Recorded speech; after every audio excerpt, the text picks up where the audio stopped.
fights that have all gone his way. And I'm talking about Jaron Boots Ennis. We haven't had an opportunity to unpack his last fight that he had October 11th, a first-round TKO against Lima. A lot of people weren't happy with the performance. A lot of people are saying, here you go fighting the same type of fighters again. There is no doubt that Jaron Boots Ennis can fight. If you got one eye, you can see that. But there's some dangers that I see around Boots. He's got 35 professional fights. He's a fighter who stays in the gym, right? So you first hear that, you're like, well, that's what you want, right? You want your fighter to be a gym rat. Yes and no. Too much of anything is not a good thing. You can leave a lot of your best moments in the gym. He's from Philly. I've heard how his sparring sessions go. He's not working in them. I'm not saying he don't work on stuff. Even when you saw Boots face a retired Sean Porter. Yeah, he probably pulled some punches, but he was trying to hit Sean with some real shots. That's just how Boots Ennis gets down in sparring.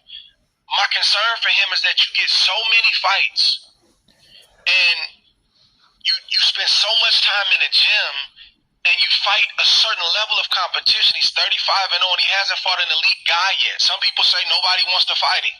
But you still got to deal with the fact that you haven't had that type of danger that you need on the other side of the ring to turn your senses on at the highest level. We can see what your defense is when you got real danger in front of you. We can see what your offense is when you got real danger in front of you. And I see Boots at times get hit with shots that works with this guy, but it's not going to work with that guy. And what happens is, if you spend too long at a certain level, you start to get a false sense of yourself. You assume and you tell yourself, I can take a shot. I walk through that. Why can't I walk through this? I walk through this in sparring. Sparring is different than a fight. This level is different than this level.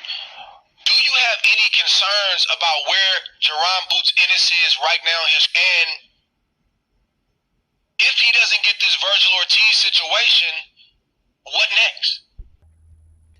So that was Andre Ward. Everybody knows that was Andre Ward, and he basically was critiquing what's going on with Jaron Boots Ennis. And this is something that has came from everybody. Everybody has been questioning Boots' line of competition.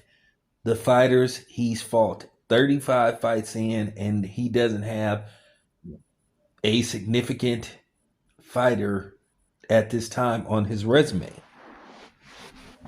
Is it his fault? Many people believe it is. And this is the concerns that a lot of people have for, Jaron Boots Ennis.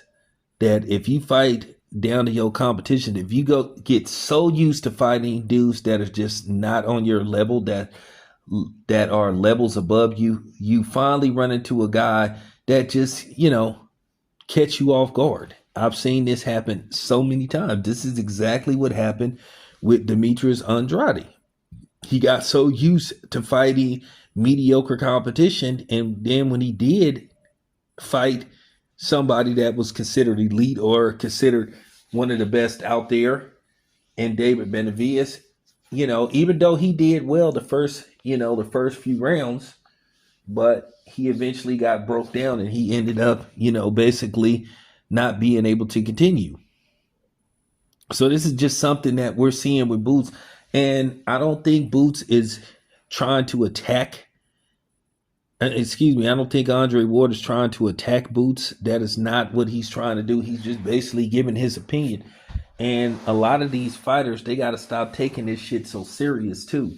They got to stop thinking that when somebody, critiques you or just, talks about you and talks about where you are as a fighter, that they're coming after you, because that is not the case. He's just giving an honest opinion.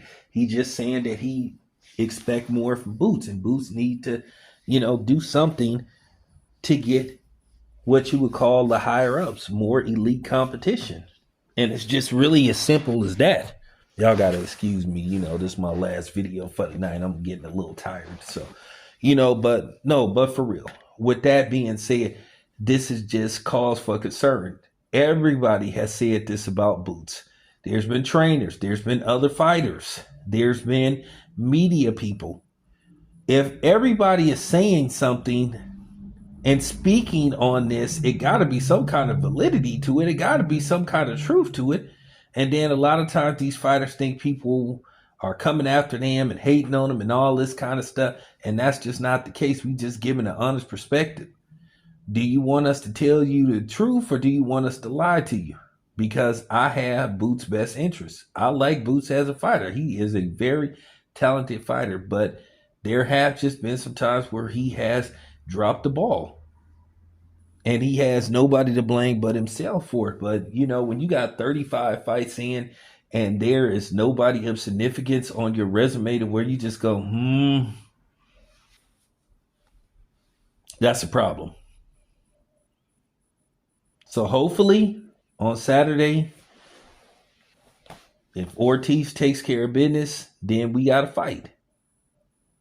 And then we'll really get to see where Boots is and how good he is. So, you know, with that being said, I don't have no problem with what Dre said.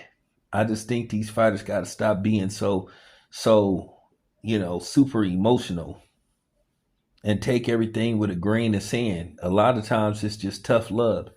So, what would you rather have? A dude not like giving you no game and not saying nothing, and then you go, you know, get led to, you know, basically a rabbit hole, or you get led into a booby trap up a fight. Nah, he just, you know, just giving you some game, free game. So there you have it. It's your boy Town. I'm out.